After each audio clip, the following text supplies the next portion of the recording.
বা এটা কথার কথা না। জান্নাত জিনিসটা, জান্নাত জাহান্নাম জিনিসটা গল্প গুজবের ইস্যু না, সিরিয়াস ইস্যু।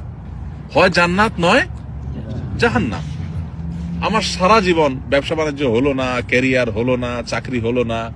আমি একটা কথা সবসময় বলি, প্রবাসীদের মজলিসগুলোতে বিশেষ করে প্রবাসীদেরকে একটা কথা কমন শুনতে হয়, সেটা হলো তোর পরে বিদেশ যায় তোর চেয়ে বেশি জমি জমা কিনছে কেমনে, তুই কি করলি?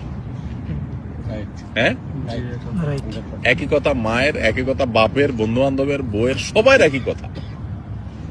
তোর লগে একসাথে গেছে, যা 20,000 টাকা পরিশোধ করছে, দেনা দায় পরিশোধ করছে, এলাকা জমি জমা সব কিনা ভরাই ফেলতেছে, বাজারে দোকান নিছে, শুনছি ঢাকাও ফ্ল্যাট বুকিং দিছে।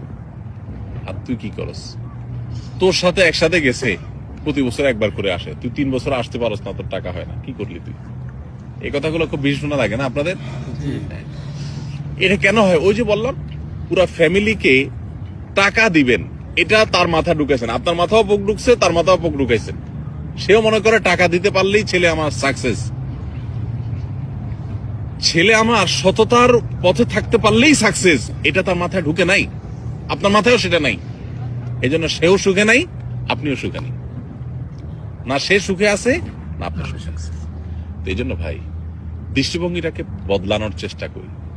আল্লাহ তাআলা আমাদেরকে সে তৌফিক দান করুন।